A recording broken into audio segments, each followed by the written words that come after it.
Hi friends, welcome back. எல்லாரும் எப்படி இருக்கீங்க? இன்னைக்கு நம்ம சேனல்ல சூப்பரான 1 கேஜி கேக்குக்கு எல்லாமே பேஸா யூஸ் பண்ற வெண்ணிலா ஸ்பஞ்ச் கேக்கோட ரெசிபி தான் பார்க்க போறோம். இந்த ஸ்பஞ்ச் கேக்ல எக் ஸ்மெல் எதுவுமே வராம எப்படி ரெடி பண்றதுன்னு தான் பார்க்க போறோம். இந்த கேக் பண்ணுறதுக்கு கேக் டின் எல்லாம் எதுவுமே தேவையில்ல. நான் குக்கர்ல தான் பேக் பண்ணி எடுத்திருக்கேன். எப்படி பண்ணுறதுன்னு வாங்க பார்க்கலாம். ஃபஸ்ட்டு கேக்குக்கு தேவையான ட்ரை இன்க்ரீடியன்ட்ஸ் எல்லாம் ஜலிச்சு எடுத்துடலாம். 250 ml கப்பில் 1 கப்பு மைதா மாவு, 1 டீஸ்பூன் பேக்கிங் பவுடர், ஒரு 1/4 டீஸ்பூன் அளவுக்கு பேக்கிங் சோடா, இது எல்லாத்தையும் நல்லா ஜலிச்சு எடுத்துடலாம்.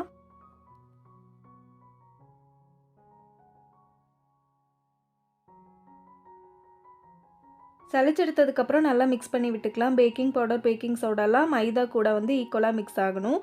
அப்போ தான் கேக் வந்து ஈக்குவலாக பொங்கி வரும். இந்த கேக் பேக் பண்ணுறதுக்காக நான் ஒரு குக்கர் எடுத்திருக்கேன். உங்ககிட்ட 3 லிட்டர் குக்கர், 5 லிட்டர் குக்கர் அந்த மாதிரி எந்த குக்கர் இருந்தாலும் நீங்கள் வந்து அதை எடுத்துக்கலாம். இப்போ இதில் கொஞ்சமாக ஆயில் ஊற்றி கிரீஸ் பண்ணிக்கலாம்.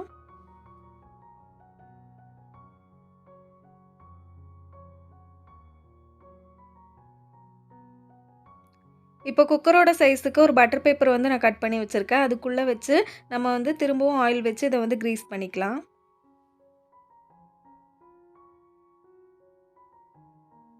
இப்போ இந்த கேக் பண்ணுறதுக்கு நான் 4 முட்டை எடுத்திருக்கேன். முட்டையோட வெள்ளை கருவும் மஞ்சள் கருவும் வந்து செப்பரேட் பண்ணி எடுத்துக்கலாம். நான் சொல்கிற மெத்தட் வந்து கரெக்டாக ஃபாலோ பண்ணி நீங்கள் பண்ணிங்கன்னா கண்டிப்பாக எக் ஸ்மெல் வந்து வராது. அதுவும் இல்லாமல் கேக் வந்து ரொம்ப சாஃப்டாகவும் ஸ்பாஞ்சியாகவும் இருக்கும். நீங்கள் பிகினர்ஸாக இருக்கீங்க, இப்போ தான் கேக் பண்ண ஸ்டார்ட் பண்ணியிருக்கீங்க அப்படின்னா இந்த ஸ்டெப் பை ஸ்டெப் மெத்தட்ஸை வந்து கரெக்டாக ஃபாலோ பண்ணிங்கன்னா கேக் வந்து சூப்பராக பேக் பண்ணலாம். நார்மலாக நம்ம பண்ணுற மாதிரி எக் ஒயிட்டும் யோக்கும் ஒன்றாவே போட்டு பீட் பண்ணலாம். அது மாதிரி பண்ணாமல் இந்த மாதிரி செப்பரேட் பண்ணி பீட் பண்ணும்போது கேக் வந்து கொஞ்சம் சாஃப்டாகவும் ஸ்பாஞ்சியாகவும் இருக்கும். எக் ஸ்மெல் வந்து கண்டிப்பாக உங்களுக்கு வராது. இப்போ இந்த மாதிரி ஒரு பேனை வந்து நான் ஒரு 5 நிமிஷத்துக்கு ப்ரீஹீட் பண்ண போகிறேன். அப்புறமா நான் எடுத்து வச்சிருந்த 4 முட்டையோட எக் ஒயிட்டை வந்து பீட் பண்ண ஸ்டார்ட் பண்ணிடலாம். நம்ம எடுத்திருக்க எக் ஒயிட்ல வந்து கொஞ்சம் கூட தண்ணி இருக்கக்கூடாது. தண்ணி இருந்ததுன்னா எக் வந்து நல்லா பீட் ஆகாது. அதனால அது மட்டும் பார்த்துக்கோங்க. நம்ம எடுத்திருக்க பவுலும் விஸ்க்கும் வந்து ட்ரையா இருக்கணும். இப்போ ஒரு 1 நிமிஷத்துக்கு இதை வந்து பீட் பண்ணிக்கலாம் ஹை ஸ்பீட்ல.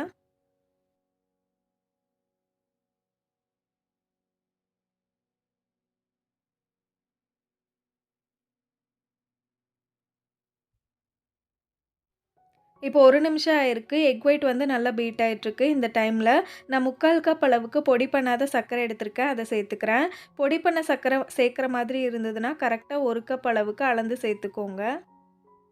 நான் இங்கே பொடி பண்ணாத சர்க்கரை எடுத்துருக்கனால சர்க்கரை மெல்ட் ஆகிறதுக்கு கொஞ்சம் டைம் ஆகும். அதனால் ஹை ஸ்பீடில் நம்ம வந்து பீட் பண்ணிக்கலாம்.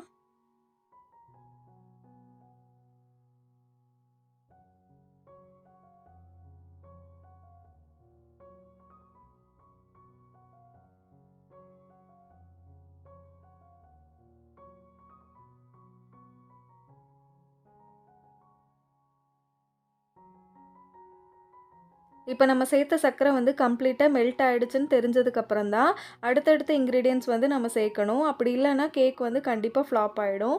இப்போ இந்த எக் ஒயிட்டும் சர்க்கரையும் நம்ம பீட் பண்ணியிருக்கோம்ல, இதை வந்து தனியாக எடுத்து வச்சிடலாம். அடுத்ததாக நம்ம செப்பரேட் பண்ணி வச்சுருக்க 4 முட்டையோட மஞ்சள் கரு எடுத்திருக்கேன். அதில் ஒரு பிஞ்ச் உப்பு சேர்த்துட்டு 1 டீஸ்பூன் வெனிலா எசன்ஸ் சேர்த்துக்கிறேன்.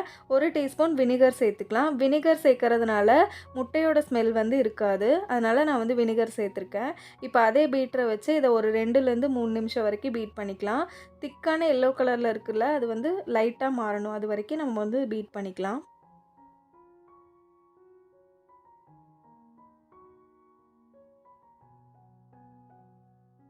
இப்போ எக் யோக் வந்து பீட் பண்ணியாச்சு. இப்போ நம்ம எடுத்து வச்சிருந்தோம்ல அந்த எக் ஒயிட்டு, அது கூட இதை வந்து சேர்த்துக்கலாம்.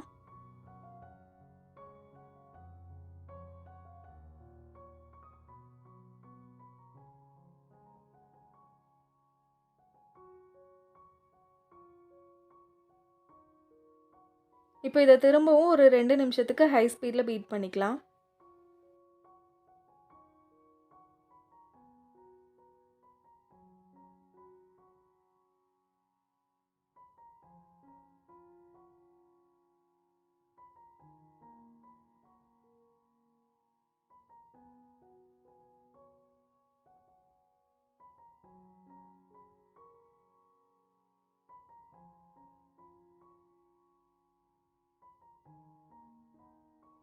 கடைசியா இதில ஒரு 1/4 கப் அளவுக்கு நான் சன்ஃப்ளவர் ஆயில் எடுத்து வச்சிருக்கேன்.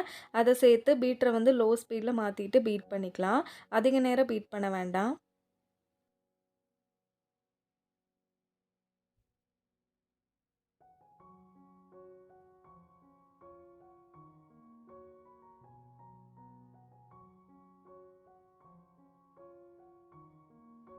எக் பேட்டர் வந்து இந்த மாதிரி க்ரீமியான கன்சிஸ்டன்சில இருக்கணும். இப்ப நம்ம எடுத்து வச்சிருந்த அந்த ட்ரை இன்கிரீடியன்ட்ஸ் வந்து கொஞ்சம் கொஞ்சமா சேர்த்து பொறுமையா ஃபோல்ட் பண்ணிக்கலாம். இடையில வந்து ஒரு 1/4 கப் அளவுக்கு லைட்டா சூடா இருக்க பால் எடுத்திருக்கேன். வெதுவெதுப்பா இருக்கணும். அத சேர்த்து நம்ம வந்து மிக்ஸ் பண்ணிக்கலாம். ஸ்டெப் பை ஸ்டெப்பா இந்த மெத்தட்லாம் ஃபாலோ பண்ணி கேக் பேக் பண்ணீங்க அப்படின்னா, பிகினர்ஸா இருந்தா கூட சூப்பரான ஒரு வெனிலா ஸ்பஞ்ச் கேக்க வந்து நம்ம பேக் பண்ணி எடுக்கலாம். இப்ப நான் இத வந்து கட் அண்ட் ஃபோல்ட் மெத்தட்ல பொறுமையா மிக்ஸ் பண்ணிக்கிறேன். நெறைய பேர் வந்து கேக்குக்கு ஹைட் கிடைக்க மாட்டேங்குது அப்படின்னு சொல்றீங்க. அது எதனால அப்படின்னா, நம்ம எக்க வந்து நல்லா பீட் பண்ணியிருக்கோம். அத வந்து நம்ம ட்ரை இன்கிரீடியன்ட்ஸ் சேர்த்து ஓவரா மிக்ஸ் பண்ணிட்டே இருந்தோம்னா, அந்த எக்கு பொங்கி வந்தது அப்படியே தாழ்ந்து போயிடும். அப்ப கேக்குக்கு வந்து ஹைட் கிடைக்காம போயிரும். அதனால நம்ம மிக்ஸ் பண்ணும்போது பார்த்து பொறுமையா மிக்ஸ் பண்ணிக்கோங்க. பேட்ச் பை பேட்சா நம்ம வந்து 3 பேட்சா பிரிச்சு தான் நம்ம ட்ரை இன்கிரீடியன்ட்ஸ் எல்லாமே ஆட் பண்ணுறோம். ஃபஸ்ட்டு நம்ம சேர்த்த பேட்ச் வந்து கம்ப்ளீட்டா எக்கு கூட மிக்ஸ் ஆனதுக்கப்புறம் தான் அடுத்த பேட்ச் வந்து நம்ம ஆட் பண்ணணும். அப்படி இல்லைன்னா கேக்கில் வந்து ஏர் பபிள்ஸ்லாம் வந்து கேக்கு ஃப்ளாப் ஆகிறதுக்கு சான்ஸ் இருக்குது. அதனால் அதை மட்டும் பார்த்துக்கோங்க.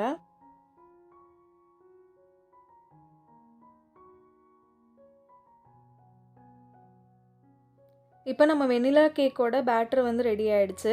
நம்ம ரெடி பண்ணி வச்சிருந்த அந்த குக்கரில் வந்து கேக் பேட்டரை ஊற்றிடலாம். கேக் பேக் பண்ணுறதுக்கு முன்னாடி ஏர் பபிள்ஸ்லாம் ரிலீஸ் பண்ணிவிட்டு நல்லா டேப் பண்ணிக்கலாம். குக்கரில் பேக் பண்ணுறதுனால கேஸ் கட்டும் விசிலும் போடாமல் மூடி வச்சிடலாம். இப்போ நம்ம பேனை வந்து ஆல்ரெடி ப்ரீஹீட் பண்ணி வச்சுருக்கோம்ல, அது மேலே வச்சு பேக் பண்ணி எடுத்துடலாம். ஒரு 30லேருந்து 35 நிமிஷம் வரைக்கும் லோ ஃப்ளேமில் பேக் பண்ணி எடுத்துடலாம். இப்போ குக்கரை ஓப்பன் பண்ணதுமே ஒரு கத்தி வச்சு கேக்கோட சைட்ஸ் எல்லாமே நான் வந்து ரிமூவ் பண்ணிக்கிறேன்.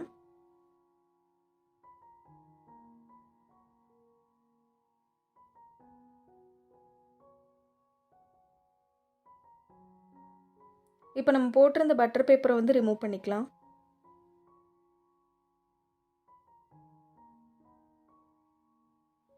இப்போ பாருங்க கேக் வந்து எவ்வளோ சாஃப்ட் அண்ட் ஸ்பாஞ்சியாக இருக்குன்னு உங்களுக்கு பார்த்தாலே தெரியும். ரொம்ப ரொம்ப சாஃப்ட்டா இருக்கு. இப்போ இந்த கேக்க வந்து உங்களுக்கு 3 லேயரா கட் பண்ணி காமிக்கிறேன். நீங்க பிகினர்ஸா இருக்கீங்க, இப்போ தான் பேக்கிங் ஐட்டம்ஸ்லாம் வாங்க போறீங்க அப்படின்னா, பேக் பண்ணுறதுக்கு உங்களுக்கு கேக் டின் இல்லைன்னா, இந்த மாதிரி குக்கரில் கூட நீங்க வந்து பேக் பண்ணி எடுக்கலாம்.